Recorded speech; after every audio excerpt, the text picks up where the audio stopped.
Assalamualaikum warahmatullahi wabarakatuh. Bismillahirrahmanirrahim. Allahumma shalli wa sallim ala sayyidina Maulana Muhammadin wa ala alihi wa sahbihi asma'in amma ba'du.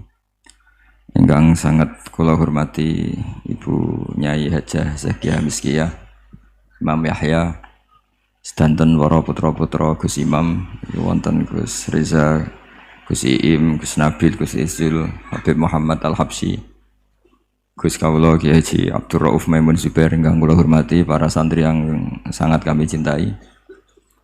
Ini semoga saya jadi wali penuh.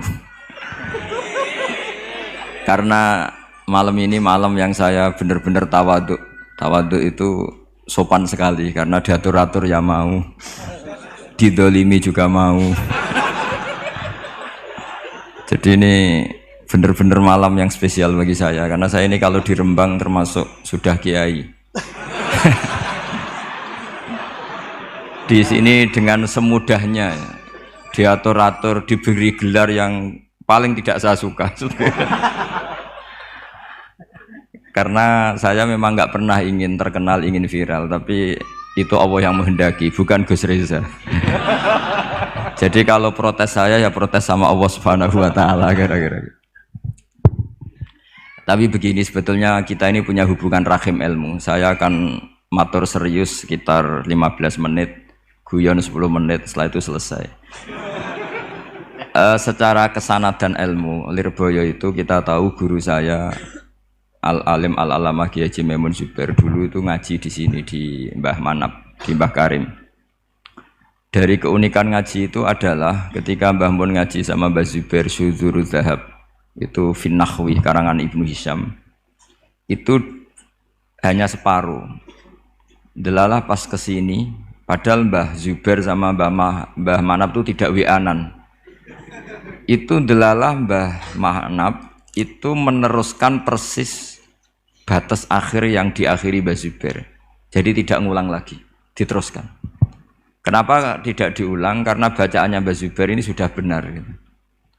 Sehingga Mbah Karim tinggal meneruskan bacaan yang pernah dibacakan siapa? Mbah Zubair. Ini termasuk wa min karomatihi, termasuk keramatnya Mbah Karim. Saya tidak tanya apa Gus Reza keramat seperti itu, karena saya yakin ya pasti keramat. Orang punya anak buah yang macam-macam itu pasti keramat. Tadi cocokan sama saya punya anak buah waria itu bagus itu. Karena itu persis sanad keilmuan kita. Bapak saya itu pernah cerita ke saya, hormat sama orang macam-macam. Kalau ditanya orang, Pak Yai, wong ngono kok mbok kancani, sing gelem dadi ngono iku ya sapa? Ternyata ilmu itu ditemuk Gus Reza. Artinya secara sanad keguruan seperti itu. Dulu Mbah Makhrus ngaji sama namanya Kiai Haji Khalil Harun. Itu masih pernah mbah sama Mbah Maimun karena ya dari keluarga sarang. Kemudian Gus Imam ya pernah ngaji sama Mbah Mun di Sarang. Di antara guru-gurunya ya termasuk keluarga besar saya. Saya masih ingat betapa fanatiknya Mbah Mun sama Sarang. Ini saya belum pernah cerita Gus Reza, langsung cerita di depan umum. Biar tadi makdannya itu harga karunya itu langsung dibagi. Seperlima. Itu Mbah Mun itu saya masih ingat. Anak putuku senajan to sak wulan kudu tahu ngaji ning Lirboyo. Saya kelas 1 aliyah sama masih ingat disuruh nemanin Gus Kamil putra Mbah Mun yang pertama dari ibunya Mas Tiah. Itu disuruh pasaran ke sini. Dan saking takzimnya Mbah Mun saya masih ingat. Itu ngasih bisaroh bentuk hadiah takzim sama zaman itu Mbah Idris, Yai Anwar, Mbah Imam, Gus Imam itu diamplopi sendiri. Saya masih ingat pas itu diisi 25.000. Ketika itu makan 1 bulan baru 13.000. Jadi kalau 25.000 itu ya kira-kira bisa makan 2 bulan. Itu diamplopin sendiri. Disuruh nganturkan Mbah Idris, Mbah Anwar, Mbah Imam sama Gus Kafabi. Sama Gus Maksum namanya. Jadi saya pernah pasanan di sini. Saya tidak tahu apa ini sudah mewujud apa belum. Tapi karena saya itu niatin nemani Gus Kamil, saya itu tidak pernah ngaji. Ingat saya dalam 1 bulan itu ngaji 2 kali. Tahun berapa itu? Lupa tahunnya karena wali tidak boleh nginget-nginget tahun.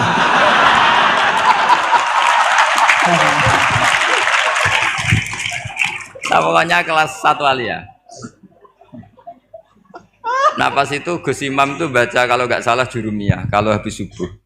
Nah kita ini santri sarang yang seringnya habis subuh itu tidur. Jadi dalam 1 bulan hanya ngaji 2 kali.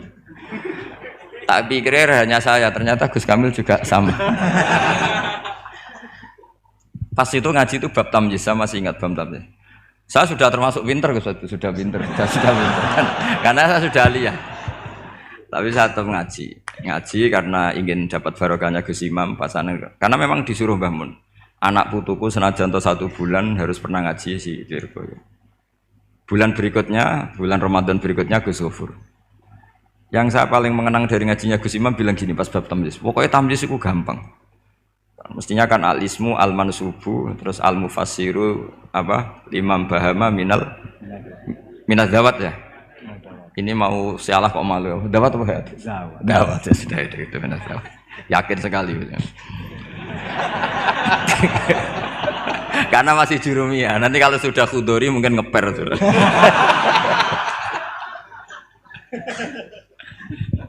Kemarin cocokan nasab sama saya. Jatuhnya juga saya kalah lagi. Disuruh manggil Lek. Iya Gus.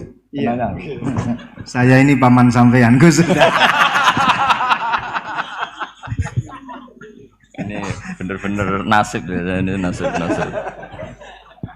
Makanya beliau ini mau diatur karena selain nasabnya juga ponakan saya beliau ini. Tapi selain itu juga ad-dhaif kal mayyit. Tamu itu koyok mayit Gus. Walaupun toh ada orang yang bilang tamu itu adalah raja. Iya, raja sing dadi mayit itu.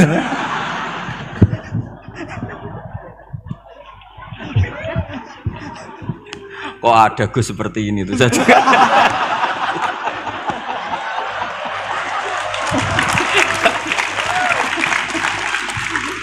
Oh ada loh. Saya masih ingat Gus Imam tuh lucu sekali. Cuma lucunya lebih benar ketimbang putranya urusan ilmu. Urusan ilmu. Itu kalau baca tamyiz Gus. Tamyiz itu gampang. Beliau nggak pakai takrif atau definisi yang ada di Jurumiyah. Aku wagermuni apa nih? Ya berarti tamyiz.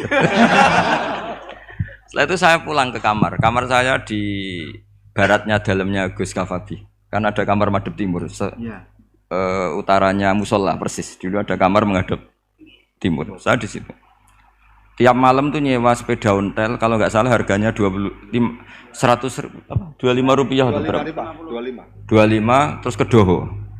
Nyetel radio. Jadi kalau malam tuh nyetel radio di Doho. Ya sudah kegiatannya gitu. Tapi saya ya Islami sering ngaji di Bakarim. Mungkin sering saya di Manggus Riza pas itu loh ya. Ngaji di Bakarim.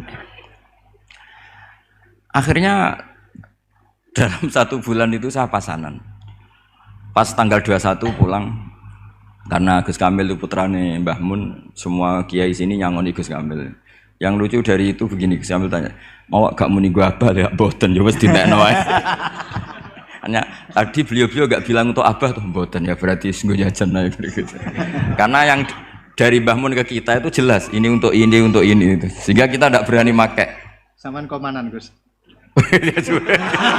Tadi humus tadi apa 1/5 tadi 1/5 tadi. Gak sulus ya? Nggak, ini cerita ilmu. Enggak berapa tadi? Sulus. Sulus. Biar jenengan tahu bahwa sanad saya dengan Gus Reza ini zuriyatam ba'duha mim ba'd. Apalagi sekarang Gus Iim ini tadi cerita-cerita ke saya dapat generasi keempat dari Kiai Mahfud. Jadi istrinya Gus Iim binti Kharir bin Muhammad bin Mahfud. Mbah Mahfud itu tokoh yang sangat-sangat diidolakan oleh Mbah Maimun Zubair. Karena ketika ada Alfiyatus Sirahnya Imam Suyuti, itu tidak ada yang bisa mensarai. Sampai datang seorang termas. Kalau beliau mungkin tidak bilang orang termas, mbahnya istri saya gitu. Karena kalau termas beliau nggak keren, itu mbahnya istri saya. Jadi kalau nggak ngandalkan diri sendiri, ngandalkan istrinya. Nah, itu enggak masalah, seperti itu juga masalah. Allah itu baik. Keramat gandul karo bojone. Iya, keramat gandul. Keramat gandul karo bojone. Muga-muga keramatnya tetep aja sampai cuman gandule tok.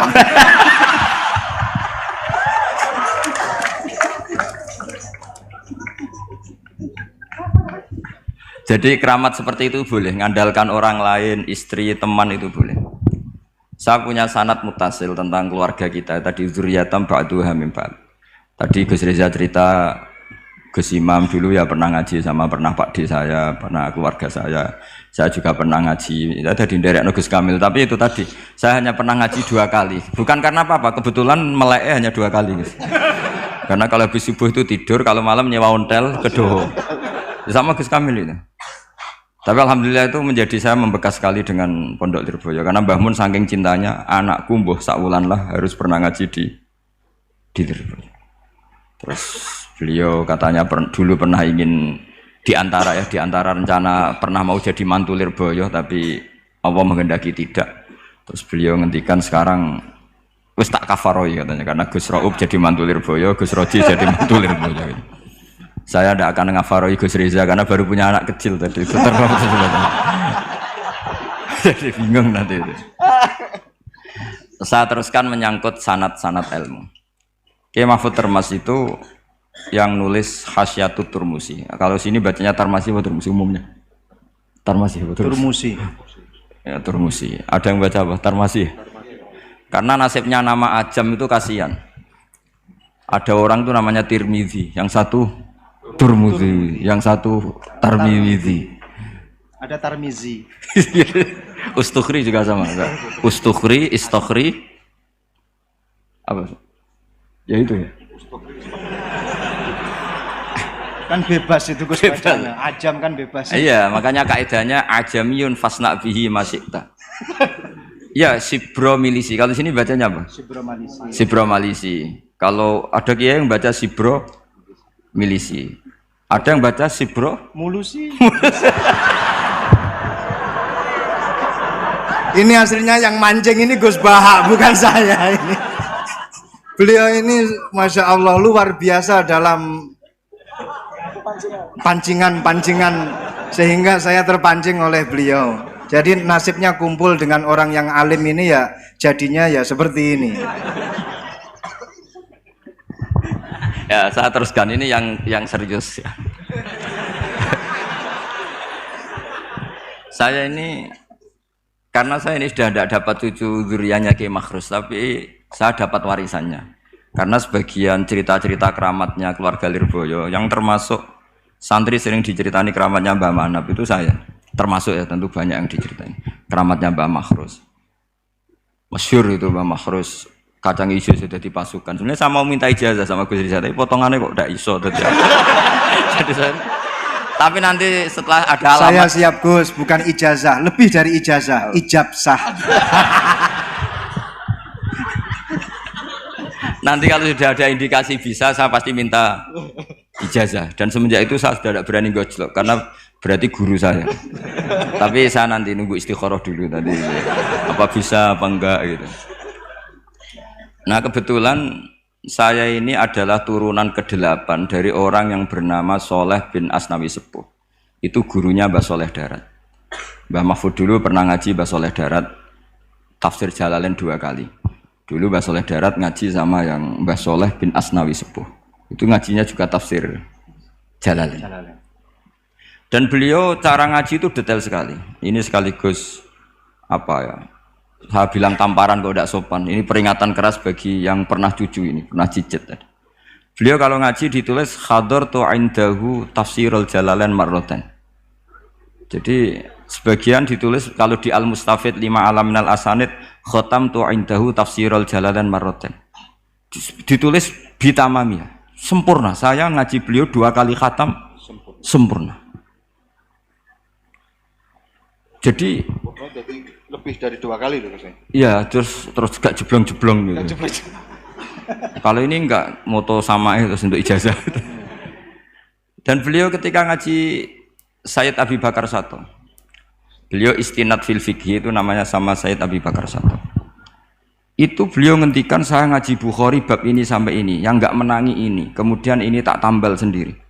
Ini mbah-mbahnya istrinya siapa ini? Gus Iim. Ini temannya adik saya satu kelas, tak tanya tadi, lebih beling mana enggak tahu Gus katanya. Beling saya Gus. Ya, karena sekarang tawaduk ini lebih beling itu supaya dianggap wali karena tawaduk itu. Jadi enggak jelas sekarang. Makanya saya sering ngomong seenaknya itu karena gitu. Yang tawaduk pun enggak jaminan lebih sopan.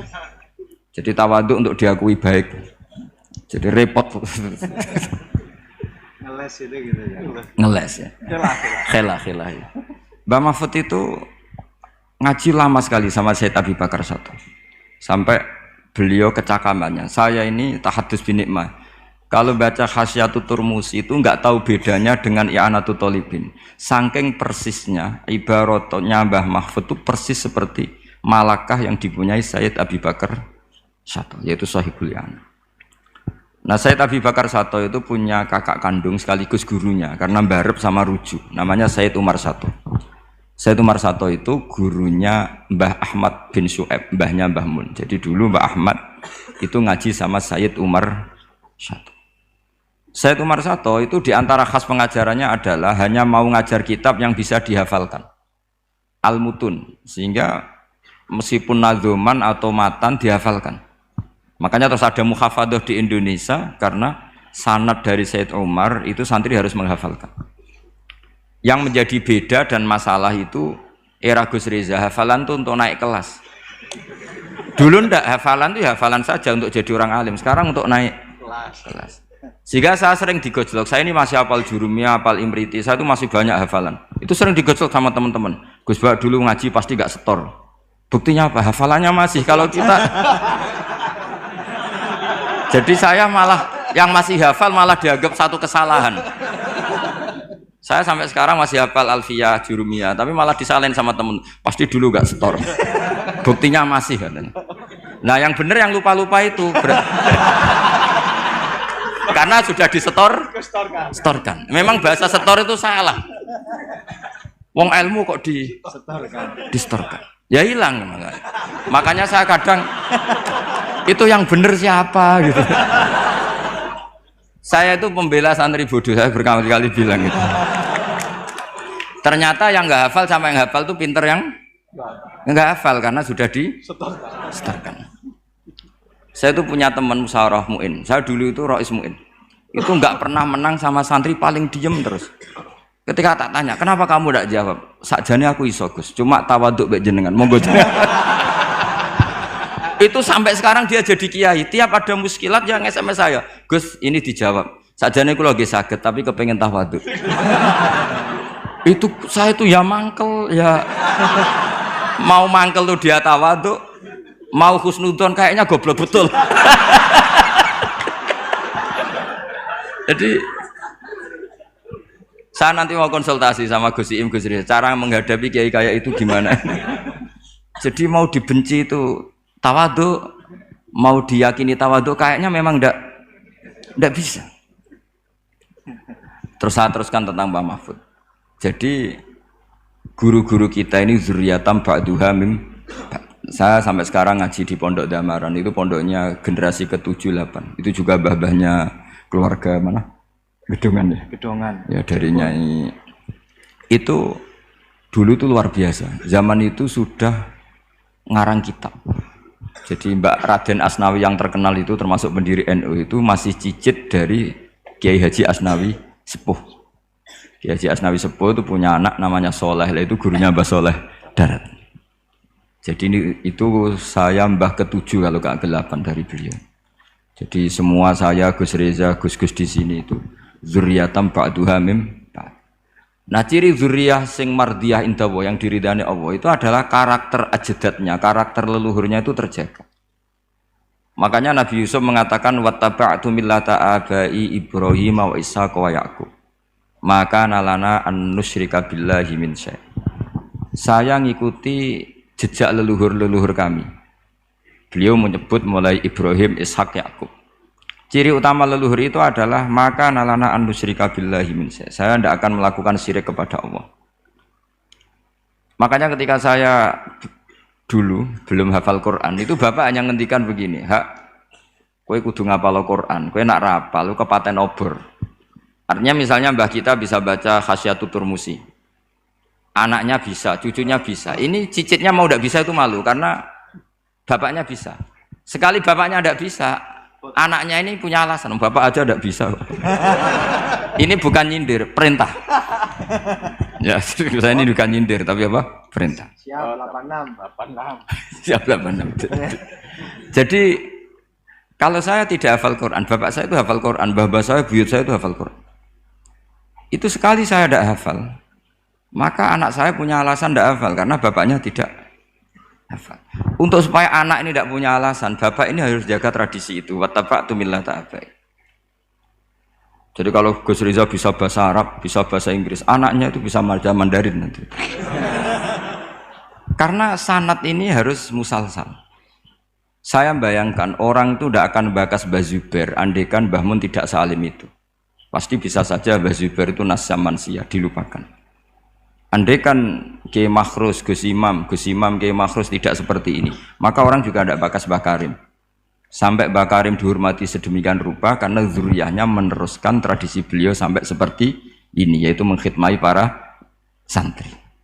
Sekali Gus Reza dagangan, Wis dagangan ya. Wis. Apalagi dagangan sarung BHS. Itu sudah masalah ya.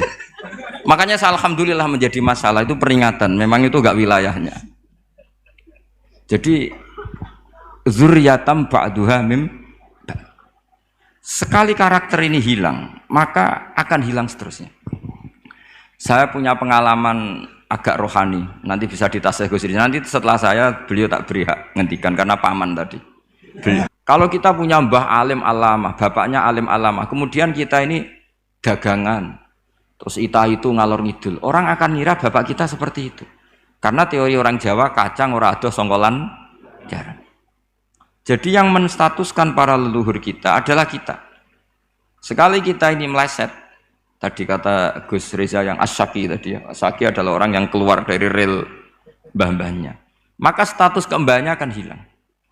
Makanya banyak orang alim alamah kemudian di era cucu sudah tidak diziarahi karena cucunya mengharamkan ziarah, dan itu banyak sekali.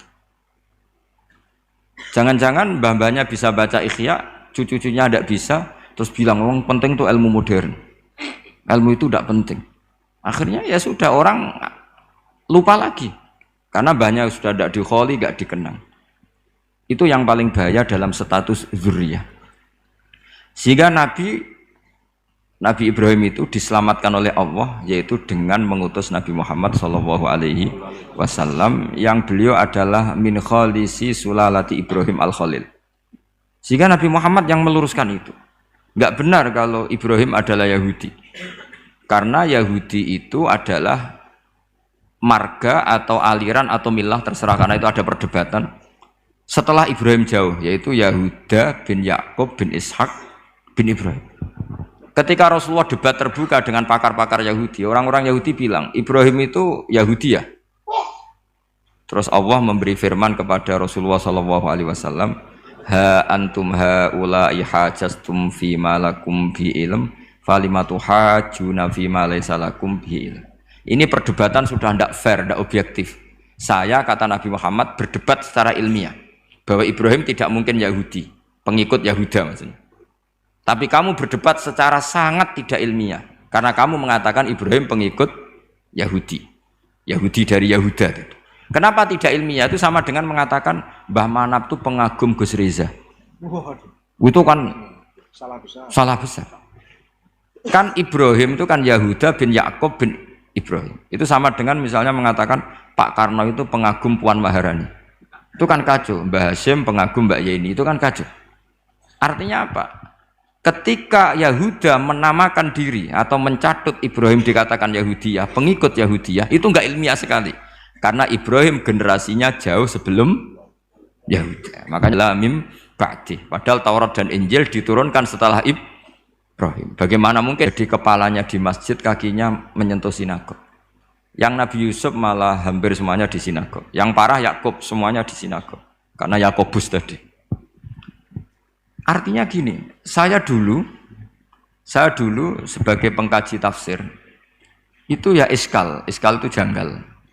Maka anak Ibrahimu Yahudiyah wala Nasroniyah. Ibrahim itu tidak Yahudi ya tidak Nasrani. Itu kan satu pujian yang sangat aneh. Itu kan sama dengan mengatakan Bahak itu ya ora PKI, ya ora komunis, itu kan aneh. Masa Ibrahim Khalilur Rahman hanya distatuskan ya tidak Yahudi, tidak Nasrani. Tapi setelah saya ke makom beliau, ternyata ada artefak fisik atau suasana fisik yang beliau bisa saja dianggap Yahudi karena makamnya di sinagog. Sama, andekan Mbah Karim tidak punya cucu-cucu kayak Gus Imam, kayak Gus Reza, terus makomnya nyuwun sewu gak kerumat, makomnya Mbah Zubair misalnya gak kerumat, orang akan mengatakan tuh makom awam, sehingga tidak ingin meneladani. Jadi putu ya berat. Mulane jenengan ndongakno. Nggih, kula suwun sekali-kali kula ngomong serius niki ndongakno. Nah kula mboten perlu ndongakno, gak ono ponakan ndongakno paman. Tapi saya berkeinginan paman saya ala siratim mustaqim. Jadi semua yang saya ceritakan tadi menyangkut qadhi misalnya. Sanad jadi qadhi itu ya semuanya seperti yang diceritakan Reza, hakimnya itu bingung. Karena memutuskan ini tanah milik siapa, harta karun. Dulu kamu kira Nabi Sulaiman itu serius ya enggak, beliau itu rileks. Tapi kalau punya keputusan itu jitu, ada dua perempuan. Ya sebut saja dalam tafsir-tafsir misalnya Soghirah sama Gabiroh. Sama punya anak kecil ya, karena masih keluarga anaknya itu mirip. Kemudian anak yang satu itu dimakan serigala. Hilang. Dimakan serigala, terus lapor ke Nabi Dawud. Karena yang meyakinkan itu yang satu diputuskan ini milik kamu, misalnya milik yang adiknya. Ketika keluar dari situ ketemu Nabi Sulaiman. Kalau saya hakimnya maka keputusannya tidak seperti itu. Nabi Sulaiman pas itu umurnya 13 tahun. Akhirnya dipanggil sama Nabi Dawud. Ya sudah putuskan kamu. Nabi Sulaiman ngambil pedang atau pisau. Ya sudah tak bagi dua. Nanti separuhan kata. Jadi Nabi Sulaiman itu ya suka humor. Masa anak mau dibagi dua nanti separuhan.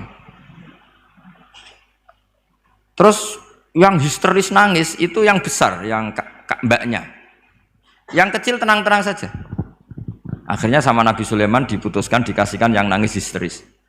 Ditanya sama yang kecil, kenapa kamu putuskan milik mbak saya? Ora ono wong anak apa dipotong kok tenang-tenang wae. Jadi kelihatannya rileks, tapi dari basis ilmu yang luar biasa. Kalau kamu betul merasa sebagai itu anak kamu, pasti kamu histeris. Akhirnya dikasihkan yang besar. Jadi tidak semua nabi itu kalau memutuskan serius. Nabi Sulaiman itu rileks. Ya tapi tentu tidak kayak Gus Reza, lebih benar gitu kan. Nabi itu lebih benar. Suatu saat ada lagi perempuan cantik itu diperkosa 4 tokoh. Jangan teruskan tokoh agama nanti sensitif. Tokoh gitu saja. Memang tokoh ini orang terpandang. Setelah hamil, si 4 orang tersangka ini bilang bahwa yang menghamili itu anjing. Karena zaman itu zaman yang mungkin diktatorial ya sudah diam gitu saja. Singkat cerita dilaporkan ke Nabi Dawud bahwa ada peristiwa gini-gini terduga adalah anjing. Nabi Dawud ya tenang saja, enggak ngerespon. Karena biasalah wali itu kan tukang husnudzon. Nabi Dawud itu gayanya Nabi, gaya ala wali, jadi gampang husnudzon. Kalau Nabi Sulaiman enggak. Jadi sistem reskrim itu harus matur nuwun sama Nabi Sulaiman. Orang 4 ini dipanggil. Manggilnya satu-satu. Kamu tahu kalau itu yang merkosa anjing? Ya, tahu saya. Anjingnya warnanya apa? Hitam. Sudah kamu keluar. Keluar tidak dipertemukan sama yang 3. Terus yang 1 dipanggil lagi. Yang merkosa apa? Anjing. Warnanya apa? Merah. Dipisah lagi. Sampai akhirnya 4 orang itu jawabnya warnanya beda-beda. Mungkin ada kebiasaan, mungkin ada yang bilang pink, tapi nggak ada anjing pink. Akhirnya setelah semua dipertemukan bareng-bareng. Kamu tadi bilang apa? Hitam. Kamu tadi bilang apa? Merah. Kamu tadi bilang apa? Berarti padahal kamu semua bersaksi bersama bahwa orang itu peratita tadi diperkosa anjing. Tapi ternyata warnanya anjing beda. Terus akhirnya Nabi Sulaiman bilang, anjingnya ya kamu itu. Akhirnya mereka ngaku sebagai apa? Pemerkosa. Makanya dalam masalah Nabi Dawud dan Nabi Sulaiman itu Allah luar biasa mensifatinya. Nabi Dawud punya keramat, punya mukjizat. Kalau beliau baca tasbih, itu gunung dan burung-burung ikut baca apa? Tasbih. Semuanya ikut baca tasbih. Yusabbihna bil asyi wal isyraq wa tayra mahsyurah kulullahu awwab. Tapi orang tuh kalau suka wiridan biasanya intelijensinya itu agak gimana gitu. Enggak usah diterangkan nanti sensitif. Akhirnya Allah ngakui, fafahamnaha Sulaiman wa kullan ataina hukmau wa ilmu. Jadi kalau masalah ilmu detail itu fafahamnaha Sulaiman. Kecerdasan untuk bikin keputusan itu masih cerdas Nabi Sulaiman. Tapi kalau wiridanya itu bagus Nabi Daud. Jadi makanya orang ini nggak sempurna ya. Ada yang suka wiridan, ada. Makanya saat tadi itu kaget Gus Im bilang ketua pondoknya di Istighori Gus Riza itu saya tenane gitu. Maksudnya itu saking adabnya muji masnya apa gimana saya itu sampai sekarang nggak paham itu. Tapi yang jelas yang diangkat tadi jangan GR kalau itu hasil istikharah. Karena saya tidak bisa yakin itu. Ya tidak bisa memaksa husnudzon. Nanti kalau di ruang dalam mau tanya istikharah betul apa enggak.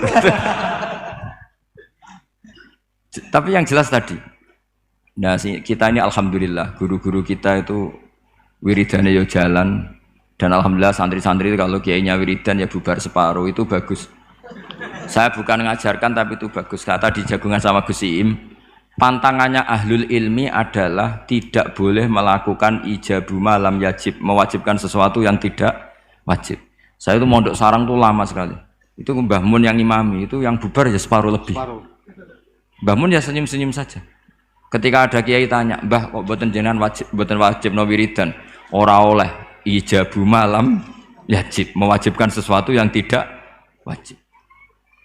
Nah, santri-santri tahu kalau itu tidak wajib. Wah, hilang. Oh iya, pimpinannya. Jadi konstitusinya ahlul ilm itu beda. Takhrimu malam yakhrum itu ya kriminal, ijabu malam yajib juga kriminal. Bahkan di Habib Abdullah bin Husain bin Thohir itu dikategorikan dosa besar. Makanya pondok-pondok ilm itu nggak berani wajibkan santrinya wiridan karena takut ijabu malam yajib. Akhirnya keterusan bersolat langsung ngopi bualenin. Kadang rokoknya orang dipateni bersolat salam langsung. Eling rokoknya. Jadi kita ini sengawur-ngawur kita karena sebagai ahlul ilm itu masih bener. Ngawur saja bener, apalagi pas bener. Karena memang sanad ya, saya ulang lagi. Sanad ahlul ilmi itu beda, khas. Sehingga kadang orang-orang yang di luaran sana, jangan bilang kubu sebelah, pokoknya di luaran sana, nanti jadi sensitif. Saya itu pernah ditanya satu pertanyaan sangat ekstrim. Ini karena ada paman saya nanti tak mintakan jawab. Itu sangat sensitif. Yaitu orang-orang kota pernah tanya saya, Pak Bahak, kenapa ada hadis mangqala la ilaha illallah dakhalal jannah wa in zana wa in sarqa. Itu kan ekstrim. Kok kayak Islam itu membolehkan zina? Karena yang pernah zina pun asal melafadzkan la ilaha illallah pasti dakhalal jannah. Saya kebetulan pas itu ya kok pas pinter Gus Riza. Jadi ya bisa jawab. Terus saya bilang gini, justru saya bilang hadis itu menunjukkan satu kaidah ilmiah yang luar biasa, yaitu kebenaran yang absolut itu tidak boleh terganggu oleh perilaku sosial.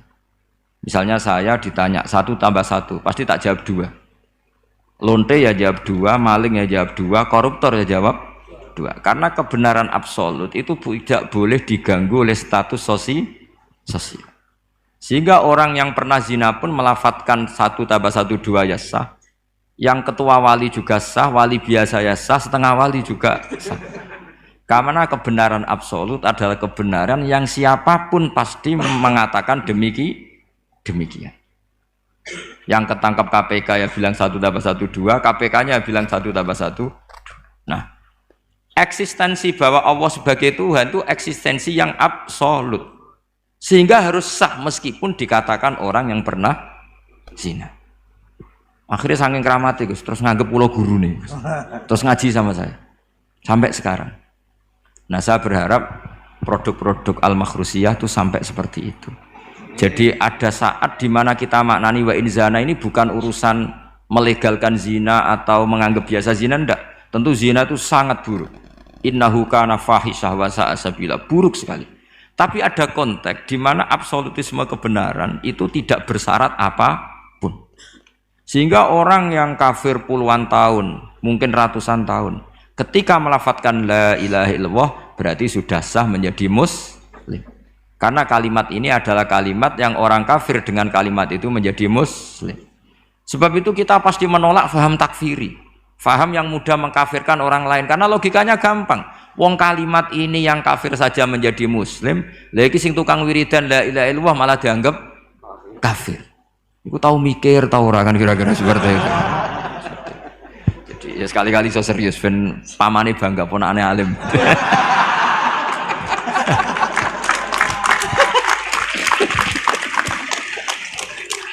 Jadi saya terpaksa ngetokno alim saya ben paman bangga gitu.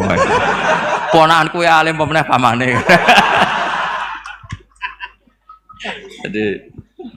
jadi ini rileks ya. Jadi saya mohon sekali pemahaman hadis itu harus komprehensif, harus utuh.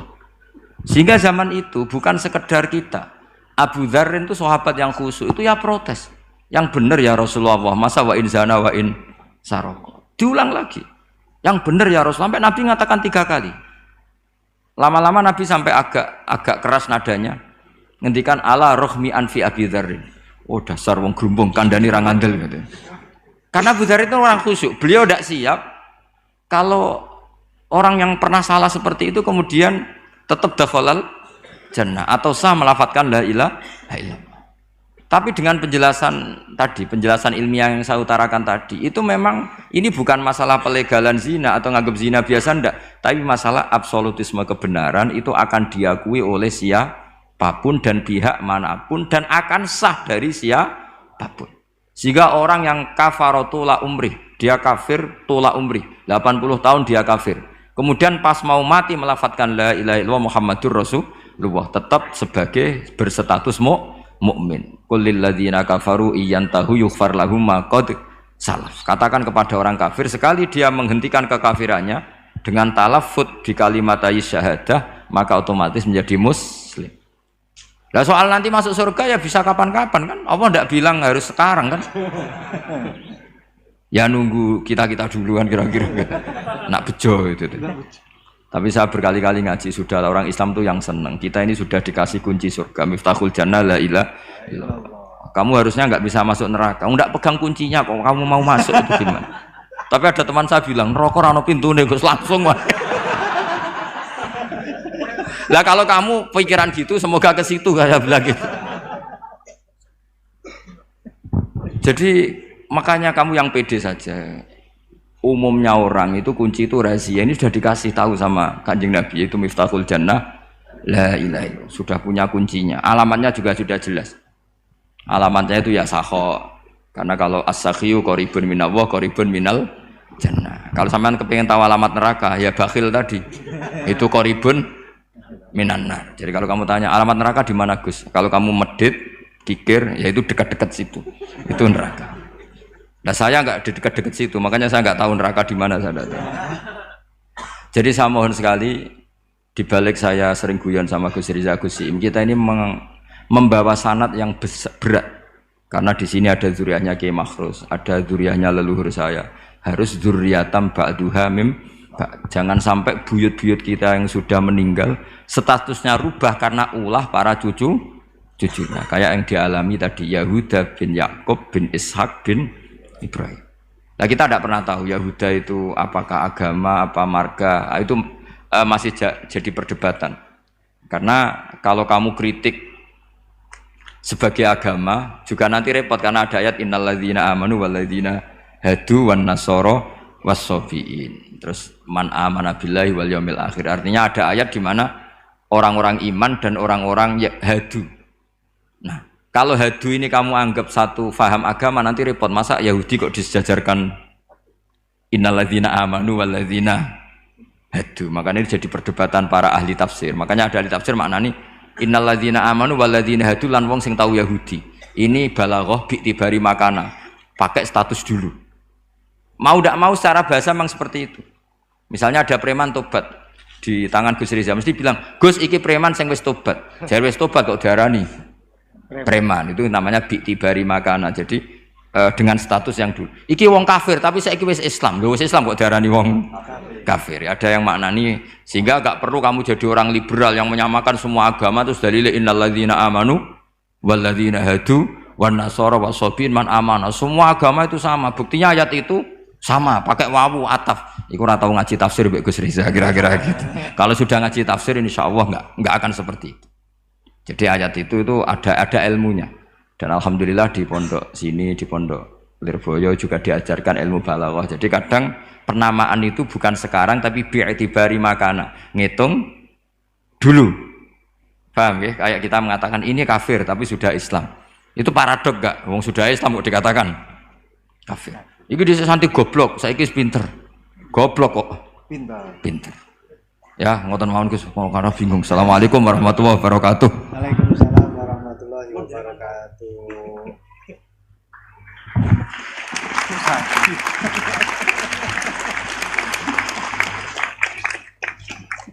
Matur suwun dateng ponakan kawula ingkang kawula mulyakaken. Saya disuruh meneruskan oleh beliau. Saya nanti kalau meneruskan apa yang didawuhkan oleh beliau, khawatir terbukti apa yang beliau dawuhkan.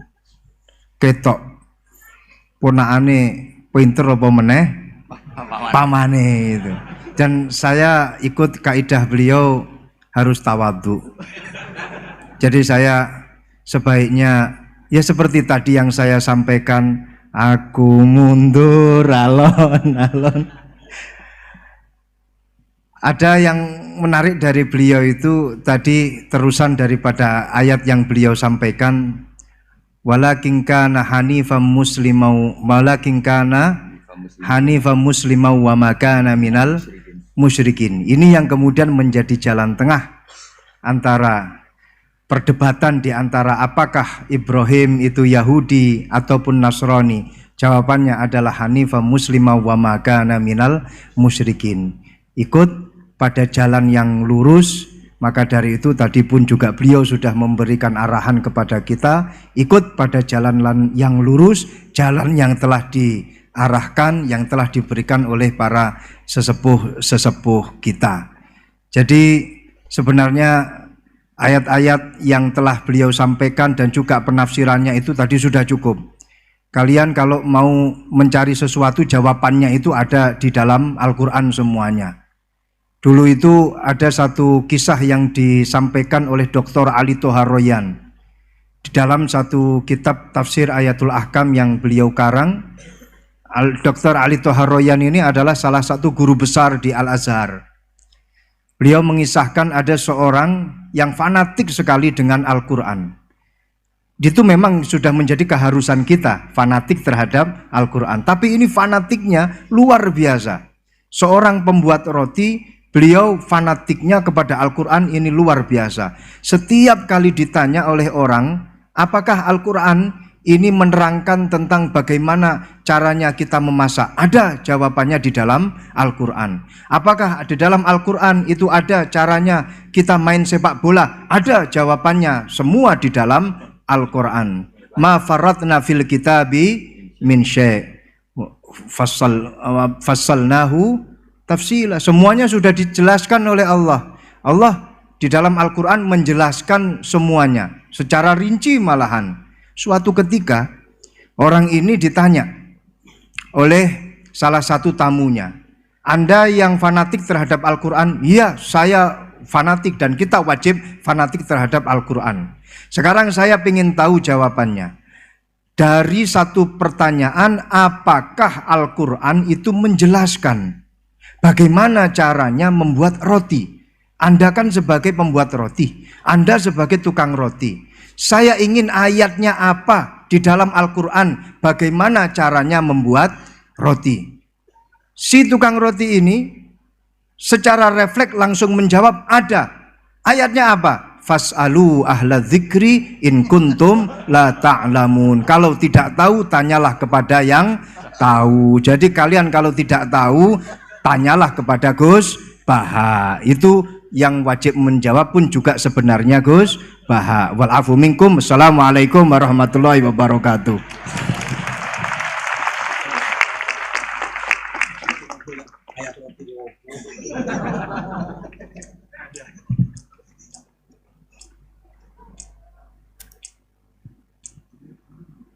Dua-dua. Sorry, Bu. Aku wis mau. Gusti ingin sing dongane mandi. Ayo. Paling akeh soalnya. Ana paling akeh. Iki sing donga anake paling akeh.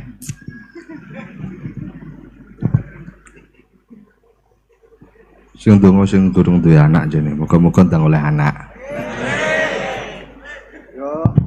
Sing duwe anak ndongakno sing gurung duwe anak. Soalnya pengalaman.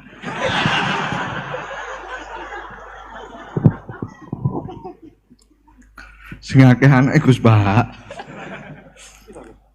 7. Gak ono sing mung kok ditelu.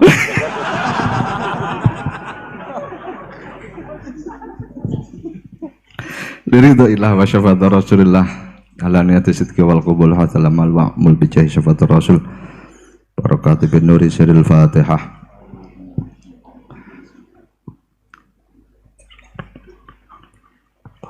Bibarakati masyayikhina Masyayikh Matilul Boya Bi Abdul Karim Mbah Marsudi Dahlan Mbah Harus Alif Mbah Yai Muhammadul Rani Sangki Mbah Ahmad Asrul Disangki Mbah Yai Harun Muhammad Mbah Yai Maimun Zubair Mbah Yai Soleh Sebutan Allah Babakar Habsi Sulli Afurahim Usani ila barakati Syekhina Al-Walid Mbah Imam Yahya Makhrus Siril Fatihah. Ar-Rahmanir-Rahim Maliki yaumiddin iyyaka na'budu wa iyyaka nasta'in ihdinas siratal mustaqim siratal ladzina an'amta 'alaihim ghairil maghdubi 'alaihim. Bismillahirrahmanirrahim. Alhamdulillahi rabbil alamin. Allahumma shalli wa sallim ala sayyidina maulana Muhammadin al-Fatih lima ughliqa wal khatim lima sabaqa nasiril haqqi bil haqqi wal hadi ila siratikal mustaqim wa ala alihi wa sahbihi haqqa qadri wa miqdaril 'alil 'azim. Allahumma jamilna afiyah wa salamat taqwa wal istiqamah wa itamam mujibatin nadama innaka sami'ud du'a. Allahumma ya Fattah iftah alaina futuhal arifin iftah alaina futuhal arifin iftah alaina futuhal arifin waj'alna wa auladana wa ashabina wa jiranina min al-ilmi wal khair wal Qur'an waj'alna wa iyyahum min ulamil amila bi ilmihim waj'alna wa iyyahum min ibadika sholihin waj'alna wa iyyahum min najin falihin min umuri dunya wa din ya rabbana lakal hamdu. Allahumma barik lana fi ma razaqtana barik fi ulumina wa rizqina wa amalina wa auladina wa mahadina wa jamaatina wa barik ya Allah fi majlisina hadha barik ya Allah majlisina hadha barik ya Allah majlisina hadha ya rabbana lakal hamdu. Rabbana hab lana min azwajina dhurriyatana qurrata a'yun waj'al muttaqina imama. Rabbana zalamna anfusana wa illam taghfir lana tarham lana kunna minal khasirin. Rabbana atina fid dunya hasanah wa fil akhirati hasanah wa qina adzabannar.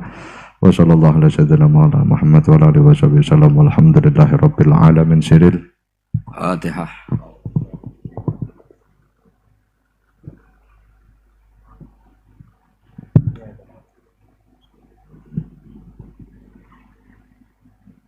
Satu posisi.